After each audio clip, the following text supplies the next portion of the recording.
Hello everyone, welcome to make it easy civil platform. जैसे कि आप सभी को पता है, हम लोगों ने कल बिल्डिंग मटेरियल कंस्ट्रक्शन का सब्जेक्ट स्टार्ट कर दिया था और हमारा चैप्टर नंबर 1 है सीमेंट, जिसका पार्ट 1 हम लोग अपनी कल की क्लास में ऑलरेडी ले चुके हैं, जिसमें हमने जो सीमेंट की बेसिक प्रॉपर्टीज देखी थी, साथ ही साथ इंग्रेडिएंट्स देखे थे और साथ ही साथ हमने बोक कंपाउंड भी स्टार्ट कर दिया था अपने लास्ट लेक्चर में। तो आइए चलते हैं अपने आगे के लेक्चर की तरफ। जैसे कि आप सभी को पता है कि बोक कंपाउंड बनते कैसे हैं, कल जैसे हम लोगों ने बताया था, जो बोक कंपाउंड होते हैं आपके बोक्स कंपाउंड, ये कैसे बनते हैं? ये बनते हैं आपके जो सीमेंट के इंग्रेडिएंट्स होते हैं। याद होगा मैंने आप लोगों को सीमेंट के इंग्रेडिएंट्स एक शॉर्टकट के थ्रू याद करने के लिए कहा था, जिसका जो शॉर्टकट था आपका ली साकिम्सा का एक शॉर्टकट था जो मैंने आपको याद करने के लिए कहा था, इसको पर्टिकुलर समझने के लिए। तो यहाँ पर जो Li है, it stands for lime, S for silica, A for alumina. Again ये डिक्रीजिंग ऑर्डर में है, जो सबसे ऊपर होगा वो सबसे ज्यादा अमाउंट में होगा उसके अंदर। C for calcium sulphate, it is present in the form of gypsum in cement. I for iron oxide, Fe2O3। M for magnesia, represented by MgO। S for sulphur and A for alkalis of soda and potash, Na2O और K2O, whatever it is. ठीक है, so these ingredients we have seen in the last class. और in particular ingredients को जब आप इंटरग्राइंड करते हो या बर्न करते हो तो आपका फॉर्मेशन होता है कॉम्प्लेक्स केमिकल कंपाउंड, जिनको कि आप बोक कंपाउंड के नाम से जानते हो। ये बोक कंपाउंड आपके 4 तरीके के होते हैं। सबसे पहला होता है आपका C3A, जिसको आप ट्राई कैल्शियम एल्यूमिनेट के नाम से जानते हैं। किसके नाम से? Try calcium aluminate. इसको हमने अपनी लास्ट क्लास में देखा था। ट्राई कैल्शियम एल्यूमिनेट को हम लोगों ने अपनी लास्ट क्लास में ऑलरेडी देखा हुआ है, तो मैं आपको बस ब्रीफिंग कर रही हूँ।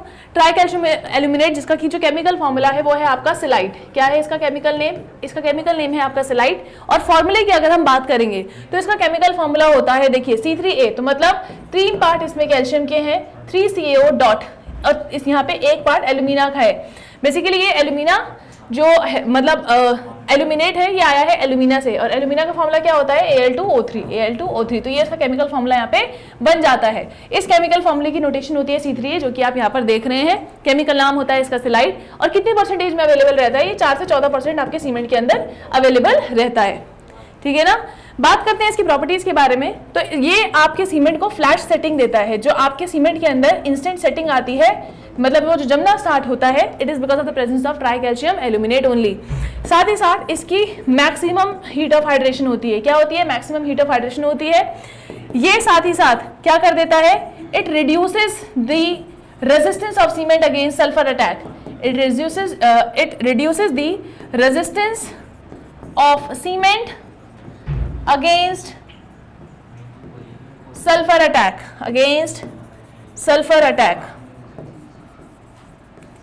Okay, last but not the least, flash setting दे रहा है। फ्लैश सीमेंट लिख दिया है गलती से, फ्लैश सेटिंग दे रहा है। कल हमने देखा था, जो मतलब इंस्टेंट जमने वाली जो टेंडेंसी आ रही है, it is because of the presence of tri calcium aluminate. Maximum heat of hydration दे रहा है। सीमेंट का जो रेजिस्टेंस होता है सल्फर के थ्रू, तो ये उस रेजिस्टेंस को क्या कर देता है? रिड्यूस कर देता है। साथ ही साथ ये आपका जो वो है, ये डेंजरस एलिमेंट है आपके सीमेंट के लिए, मतलब ये आपके सीमेंट के लिए सही नहीं है। ठीक है ना। तो अगर आप बोलोगे harmful ingredient of the cement, तो वो कौन सा है? आपका C3A ही है। This is one of the harmful ingredient या हार्मफुल इंग्रेडिएंट ऑफ सीमेंट है ये आपका। Clear? So I hope it is clear to you all. ठीक है, this is what we have learned so far in the last class. चलिए अब हम अपने आगे के पार्ट के थ्रू चलते हैं। जैसे कि मैंने आप लोगों को बताया, हमारे पास कुल मिला के 4 बोक कंपाउंड होते हैं। ये आपका पहला बोक कंपाउंड था जो आपने कल भी देखा था। दूसरा बोक कंपाउंड है आपका, second Bogue compound is C4AF and its name is tetra calcium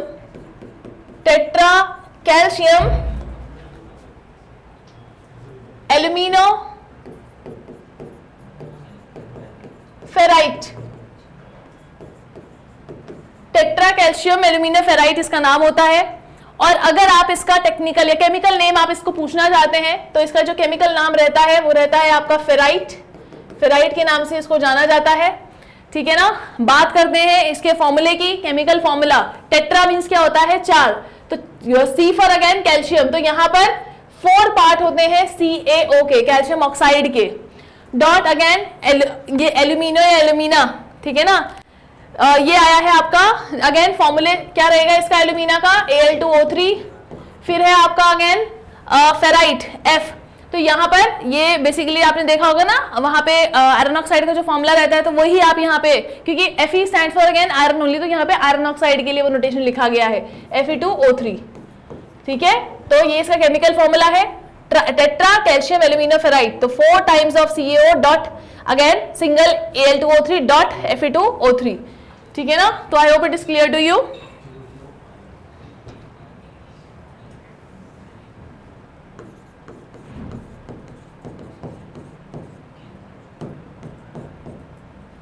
ठीक है, बात करते हैं परसेंटेज की, ये कितनी परसेंटेज में आपके सीमेंट के अंदर प्रेजेंट रहता है। ये 10 से 18% रहता है बेटा, कितना 10 से 18% रहता है आपके सीमेंट के अंदर, जबकि जो आपका ट्राई कैल्शियम एल्यूमिनेट था वो 4 से 14% आपके सीमेंट के अंदर यहाँ पे प्रेजेंट था, और ये लगभग 10 से 18% तक आपका प्रेजेंट रहता है सीमेंट के अंदर, ठीक है। I hope it is clear to you.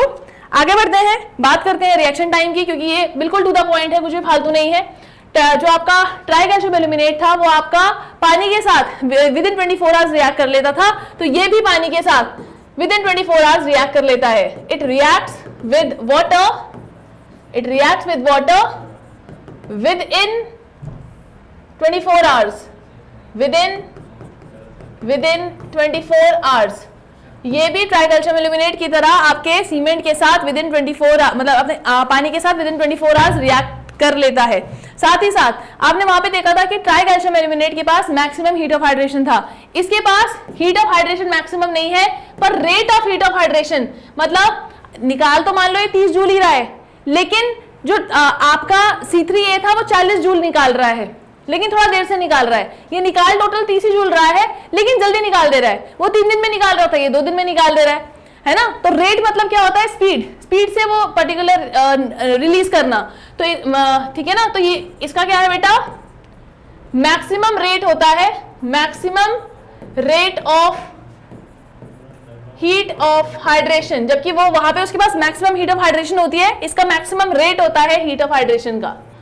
Heat of hydration समझ में आ गया था ना लास्ट क्लास में, जब आप सीमेंट के अंदर जब पानी डालते हैं तो धुआं सा जो उठता है, तो सीमेंट में कोई आग तो लगी हुई नहीं है ना, तो वो जो धुआं सा उठ रहा है बेसिकली वो जो वाटर की रिएक्शन हुई है आपके सीमेंट के साथ उसकी वजह से उठ रहा है, और उसी को आप हीट ऑफ हाइड्रेशन के नाम से यहाँ पे जानते हैं बेटा, ठीक है ना। तो maximum rate of heat of hydration रहता है, पानी के साथ विद इन 24 आवर्स रिएक्ट कर लेता है। अब ये करता क्या है, देखो ये यूजलेस एलिमेंट है, it is having no engineering use, no engineering use. अगर आप इंजीनियरिंग पर्सपेक्टिव से देखोगे तो इसका कोई यूज नहीं है, ठीक है ना, बिल्कुल हमारे लिए, लेकिन अगेन बेकार एलिमेंट है मैं मानती हूं, ठीक है ना, कोई इंजीनियरिंग यूज नहीं है। साथ ही साथ वर्स्ट सीमेंटिंग, सीमेंटिंग मतलब जो बाइंडिंग प्रॉपर्टी होती है, तो इसकी जो वर्स्ट क्या रहती है, सीमेंटिंग प्रॉपर्टीज भी रहती हैं, क्या रहती हैं, वर्स्ट सीमेंटिंग प्रॉपर्टीज रहती हैं, साथ ही साथ वर्स्ट सीमेंटिंग प्रॉपर्टीज रहती हैं। अब आप सोचोगे कि मैम इसमें तो इतनी खामियां हैं, फिर उसको बोक कंपाउंड की लिस्ट में क्यों रखा है। एंड बीइंग अ ह्यूमन हम लोग बहुत सेल्फिश होते हैं बेटा, हम किसी को भी बिना काम के नहीं रखेंगे उसको बोक कंपाउंड की इतनी बड़ी कैटेगरी में, तो कुछ ना कुछ तो ये जरूर कर रहा होगा। तो अपार्ट फ्रॉम दीज थिंग्स, क्योंकि ऑब्जेक्टिव में तो इससे बाहर नहीं पूछेगा, लेकिन कभी ऐसा पूछ ले तो हमेशा याद रखिएगा कि जो C4AF होता है उसका काम एक और होता है जिसकी वजह से उसको इस लिस्ट में रखा गया है। एक्चुअली 2 काम होते हैं, पहला सुनिए, पहला ये जितने भी C3A मॉलिक्यूल जो एक्स्ट्रा निकल रहे हैं ना उनको खपाने का काम कर रहा है।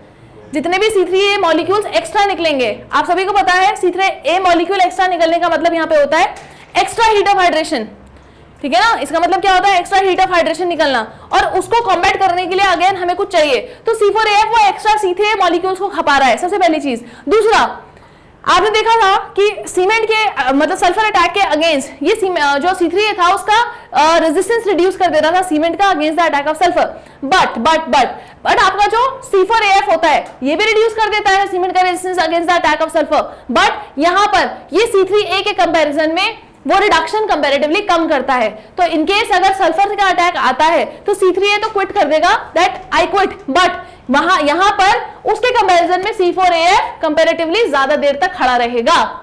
क्लियर है इतनी चीज। तो it reduces the resistance of cement against the attack of sulphur, but यहां पे क्या कर रहा है, C3A के कंपैरिजन में ये रेजिस्टेंस कम रिड्यूस कर रहा है। ठीक है ना, ये चीज याद रखने वाली है जो आपको पता होनी चाहिए। ठीक है, तो ये इंपॉर्टेंट पार्ट्स है जो आपको पता रहने चाहिए।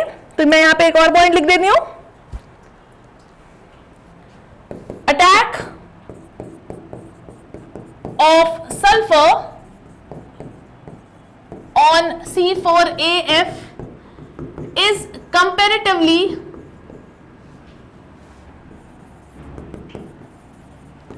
less as compared to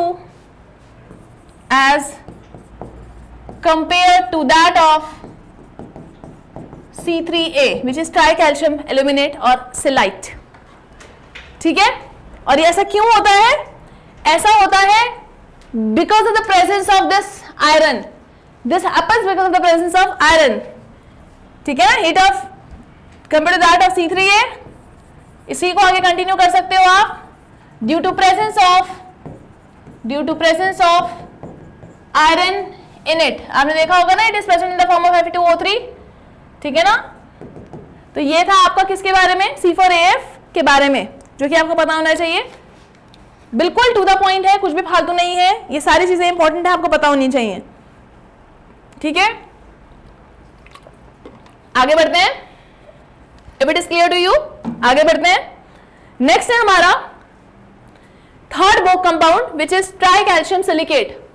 third Bogue compound is C3S tricalcium silicate. ठीक है ना, क्या बोलते हैं इसको? ट्राइकैल्शियम सिलिकेट बोलते हैं इसको।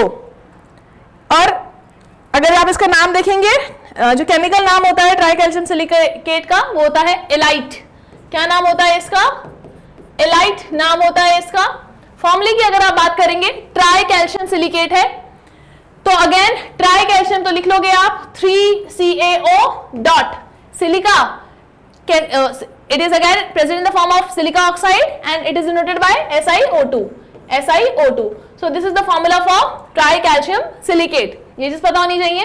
साथ ही साथ ये कितनी परसेंटेज में प्रेजेंट रहता है आपके सीमेंट के अंदर, तो ये चीज समझिएगा आप। जो ट्राइकैल्शियम सिलिकेट होता है ना बेटा, ये मैक्सिमम अमाउंट में प्रेजेंट रहता है आपके सीमेंट में। क्या ये मैक्सिमम अमाउंट में प्रेजेंट रहता है? क्योंकि जो सीमेंट के अंदर स्ट्रेंथ आ रही है ना, वो इसी की वजह से आ रही है। जो सीमेंट की वजह से स्ट्रेंथ आ रही है, वो जस्ट बिकॉज इसी की वजह से आ रही है। अब आप बोलोगे कैसे? सुनिए, आपने देखा था जो सेटिंग, मतलब जो सीमेंट जमना स्टार्ट हुआ था, उस जमने के लिए आपके C3A रिस्पॉन्सिबल था। लेकिन जमने का मतलब ये नहीं है कि अगर आप उस जमे हुए सीमेंट के ऊपर खड़े हो जाओगे तो वो टूटेगा नहीं। ठीक है ना, जमने का मतलब है अभी वो बस जमना स्टार्ट हुआ है, लोड बियरिंग उसमें स्टार्ट नहीं हुई है। तो वो जो लोड बियरिंग आ रही है वो कहां से आ रही है? वो आ रही है आपके C3S से। कहां से आ रही है? C3S दे रहा है उसको लोड बियरिंग कैपेसिटीज या लोड बियरिंग कैपेबिलिटीज। ठीक है ना, तो अब C3S आपका tricalcium silicate which is alite, और जो भी फॉर्मूला है, दिस इज द, आप कह सकते हो मेजर बोक कंपाउंड। ऑब्जेक्टिव में पूछता है which of the following is the major Bogue compound. Major वही होगा जिसका परसेंटेज ज्यादा होगा। परसेंटेज किसका ज्यादा? C3S का ज्यादा। तो मेजर बोक कंपाउंड कौन सा? C3S, याद रखिएगा। और माइनर पूछेगा तो C3A, माइनर पूछेगा तो कौन सा? C3A is the minor Bogue compound, whereas C3S is the major Bogue compound.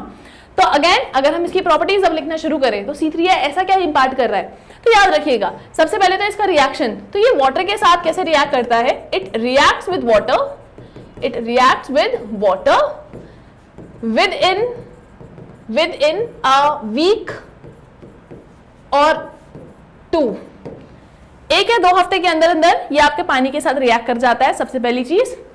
दूसरी महत्वपूर्ण चीज, it is responsible for the initial strength of cement, the initial strength of cement. कहने का तात्पर्य, जो आपके सीमेंट के अंदर स्ट्रेंथ आती है, जो आप देखते हैं 3 दिन, 7 दिन, 28 दिन, उसके लिए जो बोक कंपाउंड रिस्पॉन्सिबल होता है, या जो बोक कंपाउंड ये स्ट्रेंथ प्रोवाइड कर रहा है, वो C3S होता है। वो कौन होता है? C3S ही होता है बेटा। सो it is responsible for the initial strength of cement, जो कि आपकी 3, 7, 28 दिन में आप देख रहे हो। It is because of the C3S only. दूसरी चीज, ये क्या करता है? रेजिस्टेंस प्रोवाइड करता है। It also provides resistance. क्या प्रोवाइड करता है? रेजिस्टेंस किसके against? Against It also provide resistance against frost action. Against frost action. अब जिन बच्चों को यहाँ पे frost action नहीं पता उनको मैं समझा देती हूँ frost action होता क्या है। आपने देखा होगा जो voids होते हैं, voids में बारिशों के टाइम पे पानी accumulate हो गया है ना, हल्का सा ठंडा हुआ, ये voids जम जाएंगे, फिर उसके बाद धूप आई, फिर पिघल, मतलब ये बर्फ जो जम गई थी voids के अंदर अब ये पिघल जाएगी। अब आप खुद सोचिए, जब बर्फ बन रहा है पानी तो वॉल्यूम चेंज हो रहा है, फिर उस बर्फ से वापस जब पानी की फॉर्म में जा रहा है तो भी वॉल्यूम चेंज हो रहा है। तो ये जो कंटिन्यूअस वॉल्यूम चेंज होने का जो सिनेरियो है ना, इसकी वजह से क्रैक्स आ जाते हैं आपके स्ट्रक्चर के अंदर, इसी को फ्रॉस्ट एक्शन बोलते हैं। फ्रॉस्ट एक्शन किसको बोला हमने? जमना, मतलब ये जो फ्रीज हुआ पानी, और पिघलना जिसको कि हम थॉइंग के टर्म्स में जानते हैं, THAWING। तो the continuous cycle of freezing and thawing is combinely known as frost action. तो ये कंटिन्यूअसली जो पानी वॉइड्स के अंदर जम रहा है, फिर पिघल रहा है, फिर जम रहा है, फिर पिघल रहा है, फिर जम रहा है, फिर पिघल रहा है, तो जो कंटिन्यूअस साइकिल्स चल रही हैं जमने की, पिघलने की, फ्रीजिंग की, थॉइंग की, है ना, इन्हीं साइकिल्स को कंबाइनली बोला जाता है फ्रॉस्ट एक्शन। तो ये जो फ्रॉस्ट एक्शन है, इससे कौन आपका रेजिस्टेंस प्रोवाइड करता है? C3S प्रोवाइड करता है बेटा। तो I hope it is clear to you all, है ना। अब क्योंकि ये फ्रॉस्ट एक्शन को रेजिस्ट कर रहा है, इसीलिए ये किसके लिए सुटेबल रहता है? It is suitable for cold weather concreting, for cold weather concreting, मतलब जहां पे भी ठंडा मौसम होगा ना, वहां पे जो कोल्ड वेदर कंक्रीटिंग होगी उसके लिए भी आपका कौन सा रिस्पॉन्सिबल रहेगा? यही बुक कंपाउंड रिस्पॉन्सिबल रहेगा। आपका आज का ऑब्जेक्टिव बूस्टर, दो तरीके की कंक्रीटिंग होती है, एक होती है हॉट वेदर कंक्रीटिंग और एक होती है आपकी कोल्ड वेदर कंक्रीटिंग। आपको मुझे वो टेम्परेचर्स बताने हैं जिस टेम्परेचर के नीचे आपकी कोल्ड वेदर कंक्रीटिंग की जाती है और किस टेम्परेचर के ऊपर आपकी हॉट वेदर कंक्रीटिंग की जाती है। सो this is the objective booster question for the day. और ये आजकल बहुत पूछा जा रहा है ऑब्जेक्टिव्स में, आप क्वेश्चन उठा के देख सकते हैं। तो you have to find the temperature at below which cold weather concreting is done and the temperature above which hot weather concreting is done. So these things you are suppose to find. ठीक है, I hope it is clear to you all. ठीक है ना, आगे बढ़ते हैं।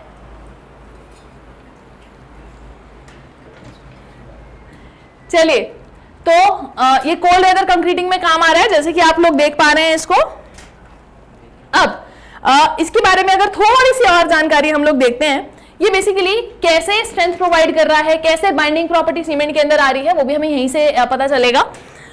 यहां पे क्या होता है, C3S जब आपका पानी के साथ रिएक्शन करता है, किसके साथ रिएक्शन करता है? पानी के साथ रिएक्शन करता है, तो एक जेल प्रोड्यूस करता है जिसका नाम होता है CSH जेल, जिसका नाम होता है बेटा CSH जेल।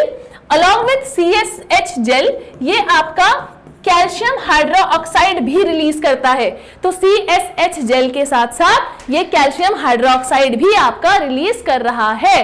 अब होता क्या है, इस CSH जेल को समझिए, यहां पे जो ये CSH जेल है इसका नाम होता है कैल्शियम सिलिकेट हाइड्रेट जेल। क्या है ये? कैल्शियम सिलिकेट हाइड्रेट जेल, या फिर और दूसरे नाम भी बता रही हूं, या तो ये आप ऐसे बोलेंगे कैल्शियम सिलिकेट हाइड्रेट, ठीक है ना, calcium silicate hydrate gel. C for calcium, S for silicate, H for hydrate. तो कैल्शियम सिलिकेट हाइड्रेट जेल होता है जिसको हम इन शॉर्ट CSH जेल के नाम से जान रहे हैं। इसी जेल को आप थ्रोम्बोहाइड्राइट के नाम से भी जानते हैं। किससे?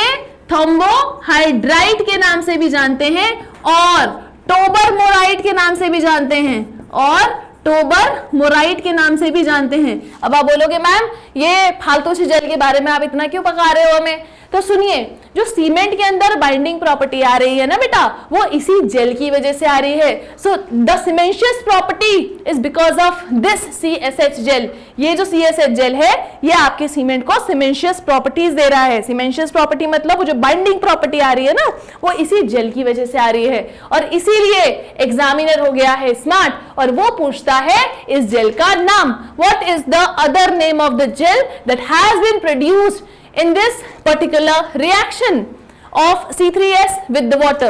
So what is the name of the reaction? What is the name of the gel? The name of the gel is thermohydrate टोबरमोराइड और कैल्शियम सिलिकेट हाइड्रेट जेल। ये मैंने तीनों चीजें आप लोगों को बता दी हैं। एंड द बाइंडिंग प्रॉपर्टी और the cementitious property is because of the presence of this gel और the formation of this gel which is CSH jail.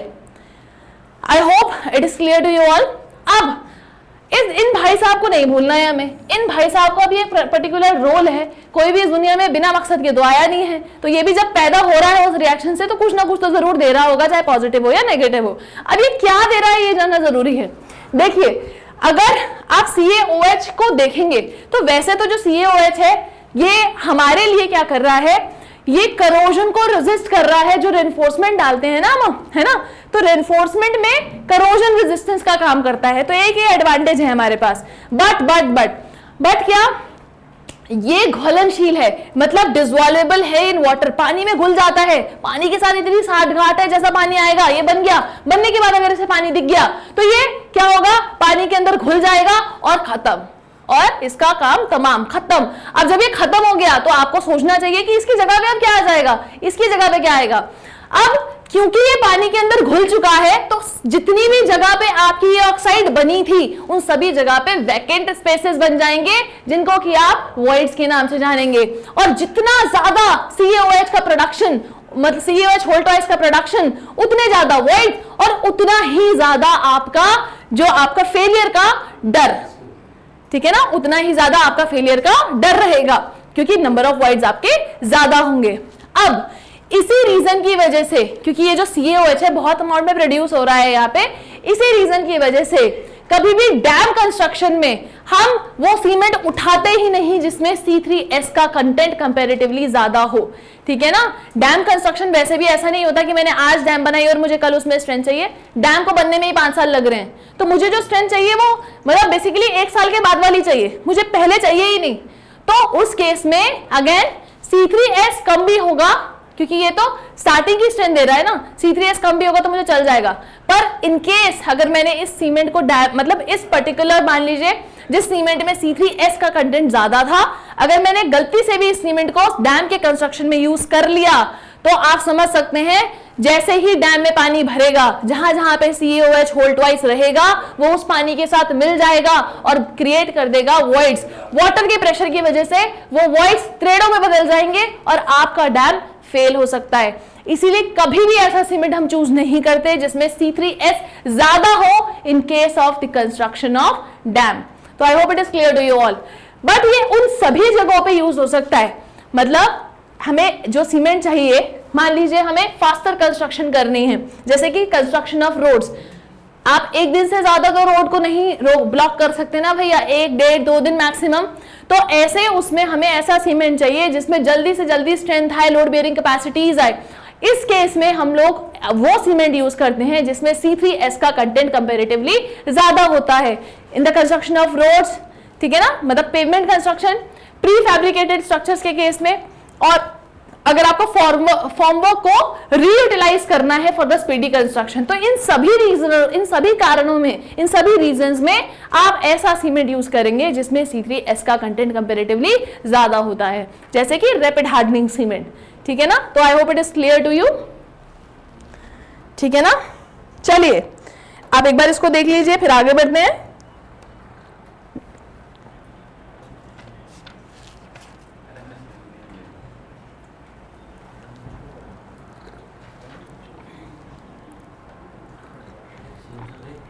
आगे बढ़ते हैं। Next question, next is, I hope it is clear to you all now. Next is C2S, next is C2S। अब C2S की बात करते हैं। The fourth Bogue compound that we have is C2S। The name is dicalcium silicate, dicalcium silicate. So this is the name for C2S। Formula wise अगर आप इसका chemical नाम देखेंगे, केमिकल नाम होता है बेलाइट, केमिकल नाम क्या है, बेलाइट है। और अगर आप इसका फॉर्मूला देखेंगे तो डाई कैल्शियम, तो 2CaO dot, S for again silicate, silica से आया है SiO2, ठीक है ना। So it will be in the form of oxide. Now अब कितनी परसेंटेज में प्रेजेंट रहता है, ये बहुत इंपॉर्टेंट है क्योंकि ऑब्जेक्टिव में यही पूछे जाएंगे क्वेश्चन आपके।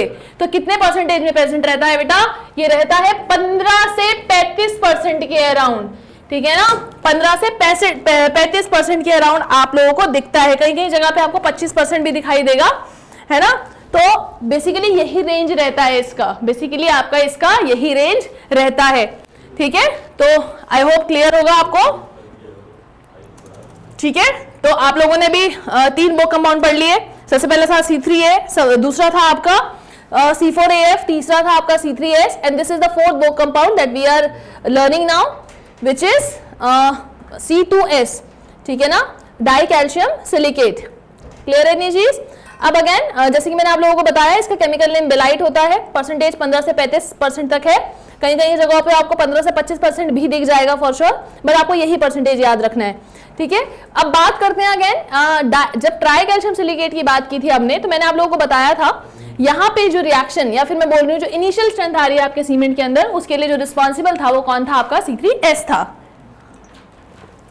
लेकिन जो अल्टीमेट या फाइनल स्ट्रेंथ होती है, ठीक है ना, जो फाइनल स्ट्रेंथ होती है, जो अल्टीमेट या प्रोग्रेसिव स्ट्रेंथ होती है सीमेंट की, उसके लिए कौन रिस्पॉन्सिबल होता है, C2S। तो आप क्या लिखेंगे, it is responsible for progressive और अल्टीमेट। तो ऐसे ही लिख देती हूं, अल्टीमेट और progressive strength of cement, ultimate और progressive strength of cement. So it is responsible for the ultimate और the progressive strength of cement, मतलब जो फाइनल स्ट्रेंथ हमें मिल रही है, it is because of this particular compound. और मैं आपको यहाँ पे एक और चीज क्लियर कर देना चाहती हूँ, जैसे मैंने आप लोगों को बोला that the grade of cement is 33, 43 or 53.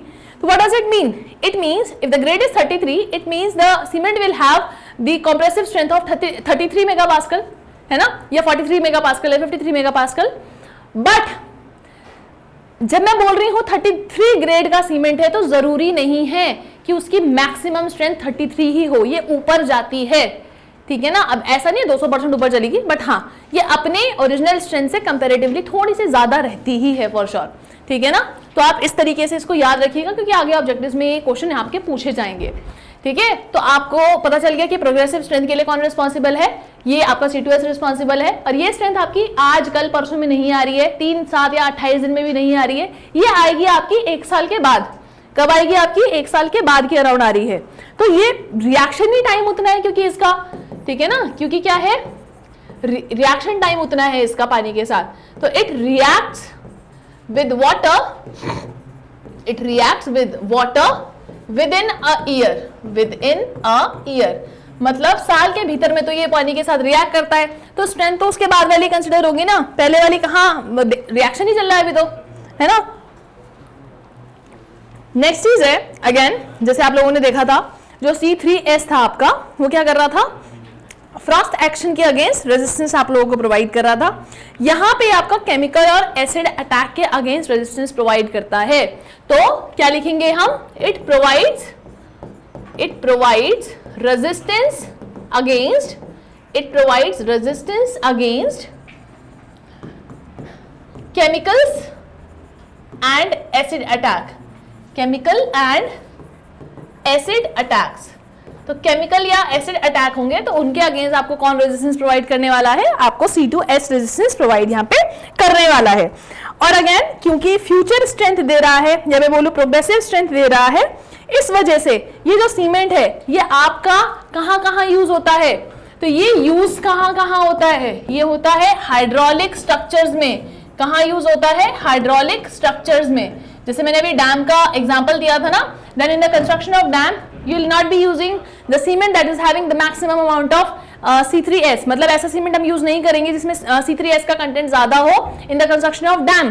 But उस केस में हम ऐसा सीमेंट यूज करेंगे जिसमें C2S ज्यादा हो, क्योंकि डैम में हमें 7 8 28 दिन में नहीं चाहिए स्ट्रेंथ, हमें साल भर बाद चाहिए, है ना। तो हमें ऐसा सीमेंट चाहिए जिसमें C2S का कंटेंट ज्यादा हो। अभी आप टाइप्स ऑफ सीमेंट देखोगे तो वहां पे पढ़ोगे भी है ना। तो हमें ऐसा सीमेंट चाहिए जिसमें C2S का कंटेंट कंपैरेटिवली क्या हो बेटा, ज्यादा हो। तो it is use in the construction of hydraulic structures such as dams हो गए आपके। तो इसके अलावा आपका और क्या हो सकता है, वियर्स हो गए, बैराज हो गए, ब्रिज हो गए। तो जितने भी हाइड्रोलिक स्ट्रक्चर आप देख सकते हो उनके कंस्ट्रक्शन में आपका ये ऐसा सीमेंट यूज होगा जिसमें C2S का कंटेंट कंपैरेटिवली ज्यादा हो, जैसे कि लो हीट सीमेंट, ठीक है। I hope it is clear to you all. आगे बढ़ते हैं। अगर इसके एग्जाम्पल लिखने हैं तो लिख भी सकते हो, जैसे कि dams, weirs, barrage and dams हो गए, वियर्स हो गए, बैराजेस हो गए, ब्रिजेस हो गए, ये सारे एग्जांपल्स हैं आपके, मतलब उस सीमेंट के जिसमें C2S का कंटेंट कंपैरेटिवली ज्यादा होता है। ठीक है ना। अब आगे बढ़ते हैं, रिलेशन की तरफ मूव करते हैं इसके। अब बात करते हैं अलग अलग प्रॉपर्टीज की, जैसे कि इनके ना बहुत फ्रीक्वेंटली ये क्वेश्चन पूछे जाते हैं that which of the following is the major Bogue compound, which of the following is the minor Bogue compound. तो मेजर बोग कंपाउंड कौन सा होता है बेटा? Major Bogue compound. So the major Bohr compound is C3S, tricalcium silicate, which is known as halite. And the minor Bohr compound, minor Bohr's compound, and the minor Bohr compound it is C3A. ठीक है ना, minor Bohr compound is C3A. ये चीज गांड बांध के रख लेना. डिसेंडिंग ऑर्डर में पूछ लेते हैं, बहुत सारी सीक्वेंस है हमारे पास, जैसे कि कॉम्प्रेसिव स्ट्रेंथ या बाइंडिंग प्रॉपर्टी, जैसे कि compressive strength slash binding property. अब इसको जानने के लिए बेसिकली पूछता है कौन से पर्टिकुलर बोग कंपाउंड सबसे ज्यादा बाइंडिंग प्रॉपर्टी या कॉम्प्रेसिव स्ट्रेंथ दे रहा है और कौन सा सबसे कम दे रहा है. तो आंख बंद करके अभी बताया था ना, कॉम्प्रेसिव स्ट्रेंथ कौन इम्पार्ट कर रहा है? C3S दे रहा है, उसके बाद C2S, फिर C3A और फिर C4AF. ठीक है ना, ये याद रखने वाली चीज है, दोनों का सीक्वेंस सेम रहता है, इसलिए मैंने स्लैश करके बता दिया आप लोगों को. Next is again on the basis of maximum heat of hydration, on the basis of maximum heat of hydration. तो मैक्सिमम हीट ऑफ हाइड्रेशन मैंने कि जैसे कि आप लोगों को बताया था, तो मैक्सिमम हीट ऑफ हाइड्रेशन होती है आपकी C3A की. किसकी होती है? C3A की होती है बेटा. तो maximum on the basis of maximum heat of hydration के बेसिस पे क्या रेंज रहेगा? C3A is having the maximum heat of hydration, उसके बाद C3S होता है, फिर C4AF होगा और फिर C2S होगा, फिर क्या होगा आपका? C2S होगा बेटा. तो ये सीक्वेंस रहता है on the basis of the maximum heat of hydration. फिर आता है rate of heat of hydration. फिर क्या आता है? Rate of heat of hydration. यहाँ पे मैं एक और चीज़ यहाँ पे बताऊंगी जो कि बहुत ही आप लोगों के ऑब्जेक्टिव के लिए बहुत अच्छी है और आप लोगों को समझ में भी आनी चाहिए वो. ठीक है ना, अभी देखेंगे क्योंकि नया ऑब्जेक्टिव्स नए खींचने लग पड़े तो हमें वो चीज़ें पता लगनी बहुत ज़रूरी हैं. तो पहले rate of heat of hydration देख लेते हैं. Rate of HOH. अगर आप rate of heat of hydration की यहाँ पे बात करते हो बेटा, तो सबसे ज़्यादा रेट अभी आपने देखा था किसका ज़्यादा था? C4AF का था. किसका था? C4AF is having the maximum rate of heat of hydration. फिर उसके बाद C3A का होता है, फिर C3S का, and last but not the least C2S का. तो ये रेंज रहता है आपका किसका? Rate of heat of hydration का. क्लियर?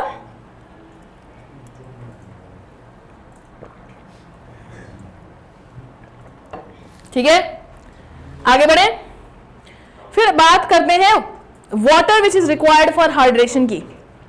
ठीक है ना, वाटर रिक्वायर्ड फॉर हाइड्रेशन. तो अगर हम पानी की बात करते हैं, वाटर रिक्वायर्ड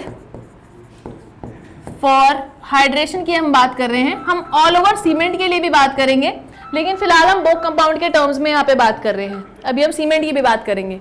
तो water required for hydration, hydration के लिए जो पानी लगता है, अगर आप बात करोगे C3S की, इसको 24%, जितना भी पानी डालोगे उसका 24% C3S ले लेता है रिएक्शन के लिए.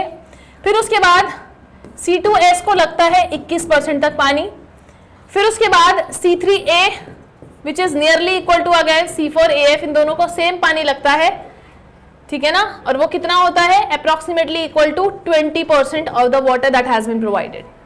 तो इनको रिएक्शन के लिए इतना पानी यहाँ पे लगता है. क्लियर? अब जैसे मैंने आप लोगों को बताया था कि मैं आपको यहाँ पे अभी तो बोग कंपाउंड के टर्म्स में मैं बताया है, अभी मैं हाइड्रेशन ऑफ सीमेंट भी समझाऊंगी. ठीक है ना, तो अभी हाइड्रेशन ऑफ सीमेंट देखेंगे. आगे बढ़ते हैं, हाइड्रेशन ऑफ सीमेंट की बात करते हैं. किसकी बात करते हैं? हाइड्रेशन ऑफ सीमेंट की बात करने वाले हैं हम. जब आप सीमेंट के हाइड्रेशन की बात करते हैं तो यहाँ पे क्या हो जाता है बेटा? हाइड्रेशन मतलब अगेन आप सीमेंट में पानी डाल रहे हैं और वो जो रिएक्शन हुई that is known as the hydration reaction of cement. अब सीमेंट के अंदर जब आपने पानी डाला, बेसिकली कितना पानी डालना है वो पेस्ट बनाने के लिए, तो सीमेंट को रिएक्शन करने के लिए कितना पानी लगता है? Cement requires 23% of water by weight for the process of hydration, for the process of hydration. तो सीमेंट को कितना पानी लगता है बेटा? 23% पानी लगता है for the process of hydration, मतलब हाइड्रेशन की रिएक्शन को कराने के लिए इसको 23% वाटर बाय वेट लगता है। जितना भी सीमेंट लोगे उसका 23% आप पानी मिलाओगे पेस्ट बनाने के लिए, हाइड्रेशन रिएक्शन के लिए।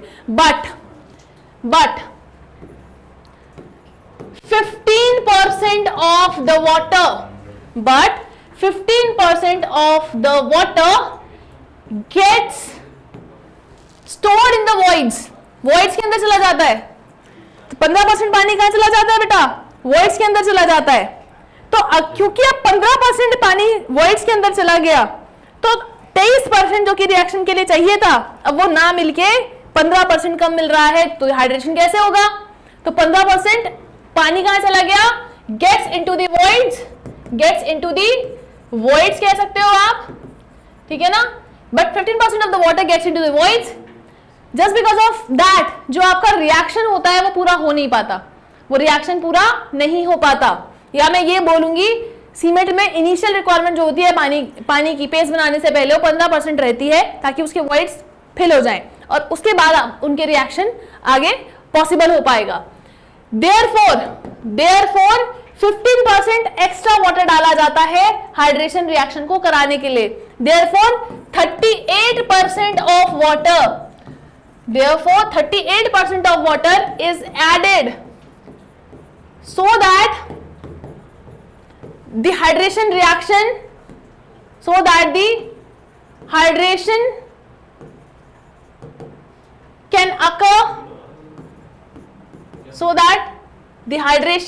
occur effectively,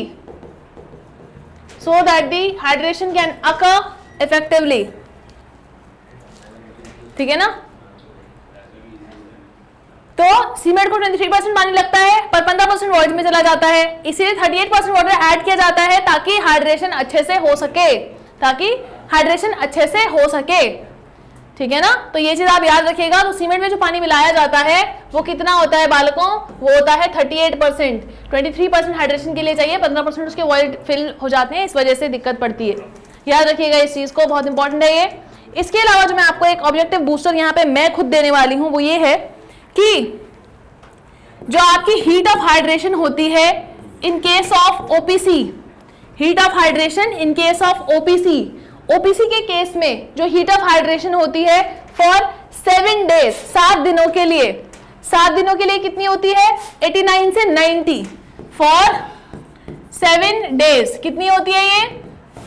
89 से लेकर 90 कैलोरीज पर ग्राम, 89 से 90 कैलोरीज पर ग्राम रहती है ये। वहीं अगर ये 28 दिन की आप बात करते हो तो 28 दिनों के लिए 90 से 100 कैलोरीज पर ग्राम रहती हैं। कौन? हीट ऑफ हाइड्रेशन ओपीसी के लिए। ये ऑब्जेक्टिव में पूछा जा रहा है, मैं लिख भी देती हूं ऑब्जेक्टिव बूस्टर है ये, ठीक है ना। नए क्वेश्चंस में चल रहा है ये, याद रखिएगा। तो हीट ऑफ हाइड्रेशन ओपीसी के केस में 7 दिनों के लिए 89 से 90 कैलोरीज पर ग्राम रहती है और 28 दिनों के लिए 90 से 100 कैलोरी पर ग्राम यहाँ पे रहने वाली है। वहीं अगर आप heat of hydration low heat cement, अगर आप अभी देखोगे आगे पढ़ाऊंगी मैं, लो हीट ओपीसी मतलब ऑर्डिनरी पोर्टलैंड सीमेंट, यहाँ पे लो हीट सीमेंट का केस है। तो heat of hydration for low heat cement for 7 days, ये 7 दिनों के लिए जो हीट ऑफ हाइड्रेशन रहता है लो हीट सीमेंट के केस में, ये रहता है आपका 65 कैलोरीज पर ग्राम।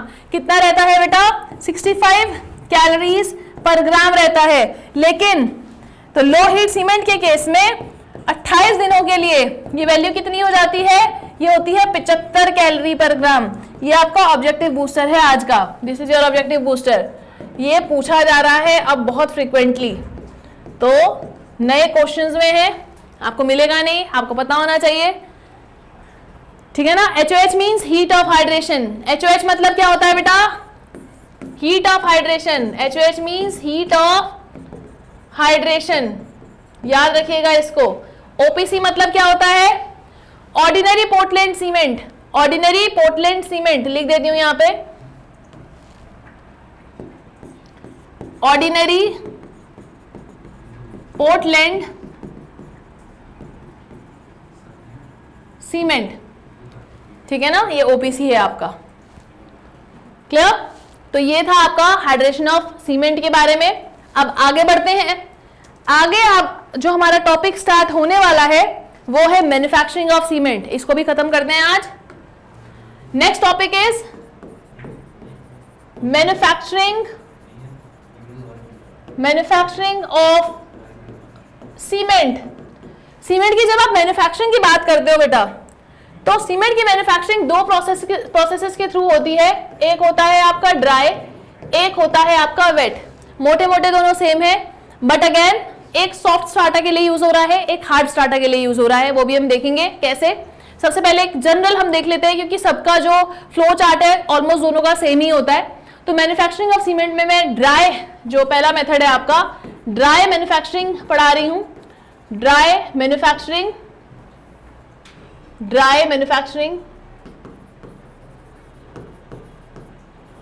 तो ड्राई मैन्युफैक्चरिंग जब आप देखते हैं बेटा, ड्राई मैन्युफैक्चरिंग में अगेन जैसे कि मैंने आप लोगों को कल बताया था, दो तरीके के रॉक्स होते हैं। एक होता है आपका कैलकेरियस, दूसरा होता है आर्जिलेशियस। कैलकेरियस में कैल्शियम का कंटेंट ज्यादा होता है, आर्जिलेशियस में आपका कंपैरेटिवली क्ले का कंटेंट ज्यादा रहता है।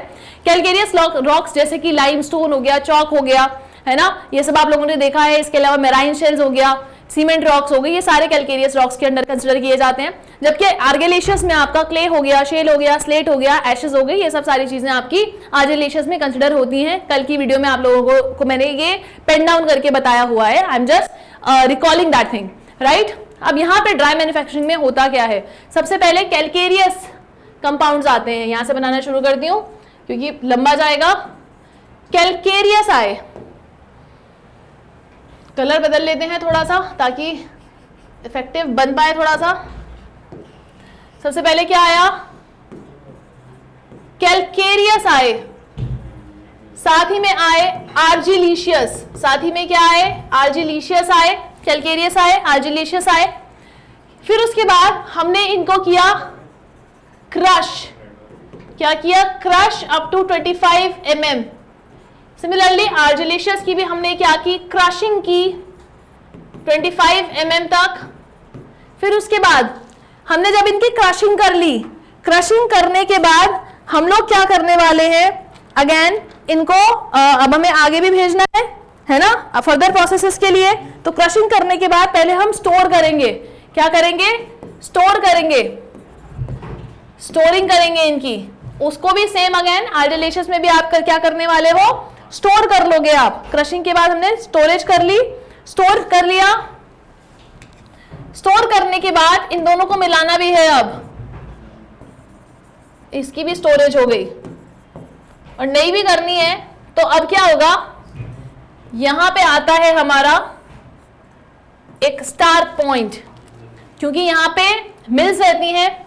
ये जो एग्रीगेट आया, तो यहां पे ये एग्रीगेट दोनों मिलेंगे और मिक्स करा दिए जाएंगे। और क्या करा दिए जाएंगे बेटा? इन एग्रीगेट्स को मिक्स करा दिया जाएगा। तो आप यहां पे लिख सकते हैं mixing and grinding, mixing and grinding of aggregates, mixing and grinding of aggregates. Aggregates को मिक्स और ग्राइंड कर दिया जाएगा इस पर्टिकुलर स्टेप में आपका, mixing and grinding of aggregates. यहां से एक ऑब्जेक्टिव क्वेश्चन आता है। ये जो मिक्सिंग एंड ग्राइंडिंग, बेसिकली जो ग्राइंडिंग होती है ना, ये स्पेशल तरीके की मिल्स में होती हैं, जिनको बोला जाता है ट्यूब या फिर बॉल मिल्स, या फिर बॉल मिल्स बोला जाता है। ये आपका ऑब्जेक्टिव बूस्टर है, ठीक है ना, क्योंकि ऑब्जेक्टिव में बहुत फ्रिक्वेंटली यहां से पूछा जाता है बेटा, याद रखिएगा इस चीज को। अब अगेन यहाँ पे mixing and grinding of aggregate हो चुका है। इसके बाद की जाती है आपकी प्री हीटिंग। क्या किया जाएगा? प्री हीट किया जाएगा जो भी बन के आया है उसको।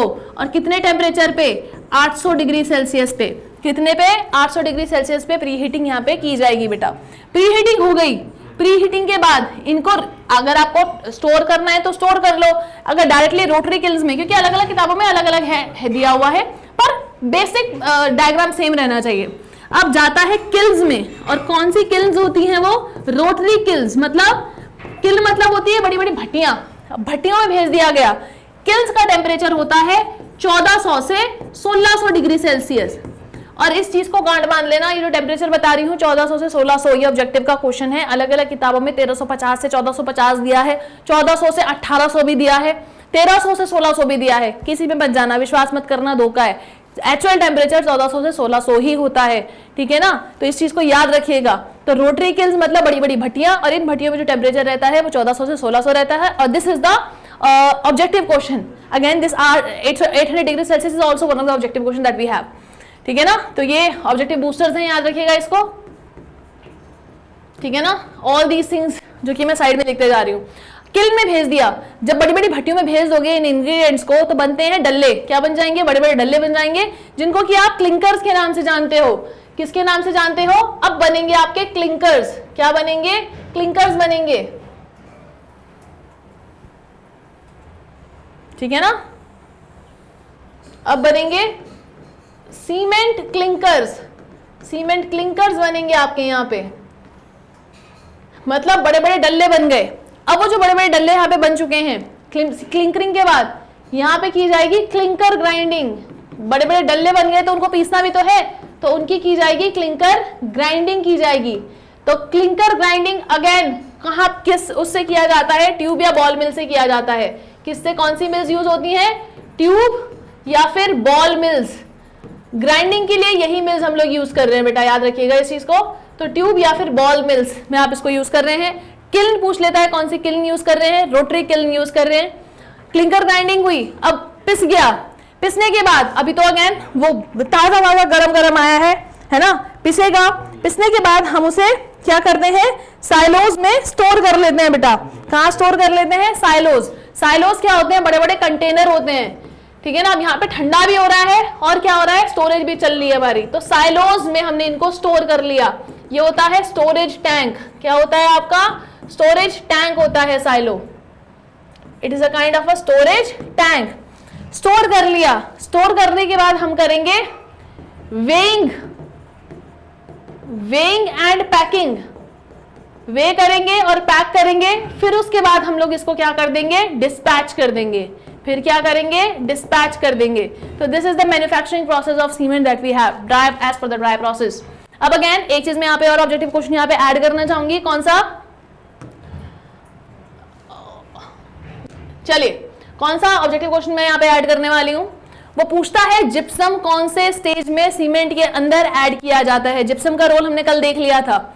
ये सीमेंट का इनिशियल सेटिंग टाइम इंक्रीज करने का काम कर रहा था। तो कौन से स्टेज में जिप्सम ऐड किया जाता है? जिप्सम ऐड किया जाता है क्लिंकर ग्राइंडिंग के दौरान। यहाँ पे आपका जिप्सम भी ऐड किया जाता है ताकि वो भी साथ में क्या हो जाए? ग्राइंड हो जाए, है ना? और इंग्रेडिएंट के साथ मिक्स हो जाए।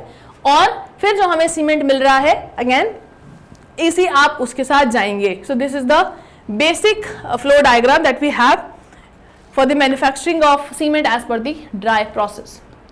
क्लियर? वेट प्रोसेस का भी यहाँ पे सेम रहता है। वेट प्रोसेस का भी सेम रहता है, थोड़ी बहुत चेंजेस हैं, बाकी वो सेम रहता है वहां पे। अब वो थोड़े बहुत चेंजेस क्या हैं आगे देखते हैं। देखिए, wet process, the second process is your wet process. Wet process भी सेम रहता है जैसे कि मैंने आप लोगों को बताया।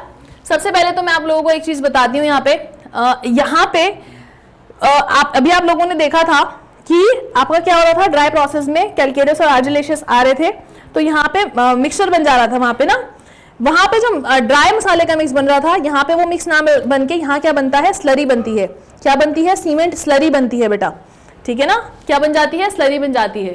हो ही रहा है। क्या आ रहे हैं?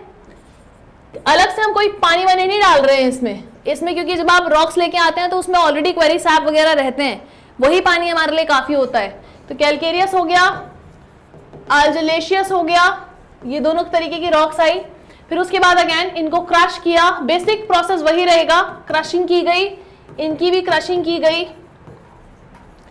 फिर क्रशिंग कर लिया, फिर उसके बाद क्रश करने के बाद स्टोरेज बेसिन भेज दो, नहीं तो डायरेक्टली यहाँ पे क्या इस मिल में भेज दो, यहाँ पे अगेन क्या बन जाएगा आपका, स्लरी बन जाएगी। क्या बन जाएगी वो, स्लरी बन जाएगी। स्लरी बन गया तो आप ड्राई प्रोसेस में प्री हीटिंग कर रहे थे, यहाँ पे there is no preheating, यहाँ पे डायरेक्टली रोटरी किल्स में भेज दिया जाता है। किस में भेज दिया जाता है, रोटरी किल्स में भेज दिया जाता है एट अ टेम्परेचर ऑफ 1400 से 1600 डिग्री सेल्सियस। तो there is no preheating in case of wet process, है ना। रोटरी किल में भेज दिया, किल में भेजने के बाद क्या बनेंगे आपके, क्लिंकर्स बनेंगे। क्या बनेंगे, क्लिंकर फॉर्मेशन, मतलब डल्ले बन गए, डल्ले बन गए। फिर उसके बाद डल्लों को तोड़ना भी तो है, तो क्लिंकर ग्राइंडिंग। क्या बोलेंगे, क्लिंकर ग्राइंडिंग। जैसे कि आप देख सकते हो क्लिंकर ग्राइंडिंग, तो क्लिंकर फॉर्मेशन हुआ, फिर क्लिंकर ग्राइंडिंग हुआ, ग्राइंड हो गया, पिस गया। यहीं पे जिप्सम ऐड करना हो तो कर सकते हो, वो पीछे दिखाई दिया है। फिर उसके बाद अगेन अगर आप इसको साइलोज में स्टोर करो, साइलोज में स्टोर करो, स्टोर करने के बाद वेइंग करो, पैकिंग करो 50-50 किलो के बैग्स में, वेइंग एंड पैकिंग 50-50 किलो के बैग में इसको आप डालोगे वे करके, और फिर उसके बाद डिस्पैच कर दोगे उनकी लोकेशन के लिए, ठीक है ना। तो यही बेसिक प्रोसीजर रहेगा आपका वेट प्रोसेस में भी। बात आनी चाहिए इन दोनों में से अगेन कौन क्या कर रहा है, कौन सा इफेक्टिव है, कौन सा नहीं है, वो इंपॉर्टेंट है, क्योंकि ये पता होनी चाहिए। ये फ्यूचरिस्टिक क्वेश्चन आप कह सकते हो उसकी कैटेगरी में आता है। तो बात करते हैं वेट प्रोसेस की। जो वेट प्रोसेस होता है उसका लो कॉस्ट होता है बेटा एक्सकवेशन का। यहां पे देख सकते हो, यहां पे मैं लिख रही हूं पॉइंट्स।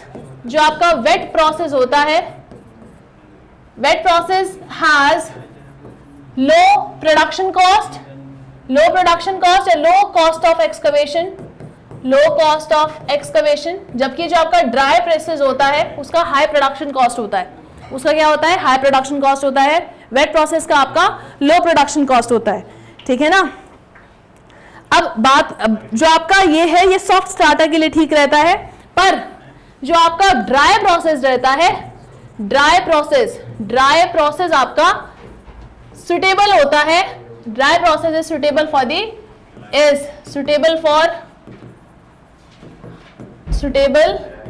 फॉर हार्ड रॉक्स के लिए सुटेबल रहता है आपका ड्राई प्रोसेस, ठीक है।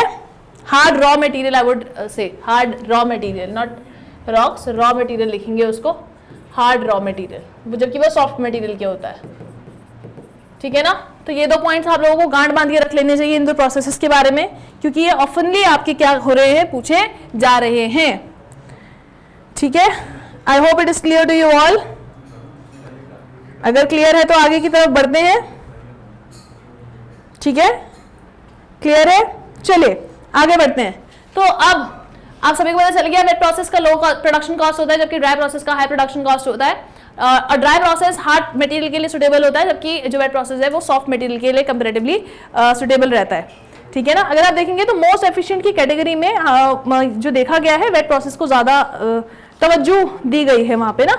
बट अगेन क्या कहते हैं, हम उस पर वो नहीं कर सकते हैं, तो हमारे लिए जो ऑब्जेक्टिव के लिए इंपॉर्टेंट है हम उसी को देखेंगे, और वो आपके सामने है बेटा, ठीक है। यही दो चीज़ें आप लोगों को पता होनी चाहिए जो मैंने आप लोगों को यहाँ पे बता दी हैं, ठीक है। कल से हम पढ़ेंगे सीमेंट के टेस्ट। आज के लिए हमारा ये सेशन यही एंड होता है। मैन्युफैक्चरिंग खत्म कर दिया आज हम लोगों ने, बोक कंपाउंड कंप्लीट कर लिए, हाइड्रेशन ऑफ सीमेंट का पार्ट हम लोगों ने देख लिया, है ना। और मैन्युफैक्चरिंग प्रोसेसेस अगेन दोनों ही देख लिए, ड्राई और वेट दोनों। तो आज के लिए इतना बहुत है, अदरवाइज खिचड़ी बन जाएगी आपकी। नेक्स्ट क्लास में हम लोग सीमेंट के टेस्ट पूरे के पूरे कंप्लीट कर लेंगे फॉर श्योर। एंड अगेन फिर अपनी 4th क्लास में हम लोग टाइप्स ऑफ सीमेंट ले लेंगे। एंड आई होप आपको आज का सेशन अच्छा लगा हो। प्लीज़ कमेंट, अगर आपको ठीक लगा हो तो बहुत बढ़िया, और अगर आपको कोई डाउट हो तो आप हमें हमारे कॉन्टैक्ट नंबर पे भी कॉल करके डाउट्स अपने पूछ सकते हैं for sure. Thanks for coming to online platform. Thank you, all the best.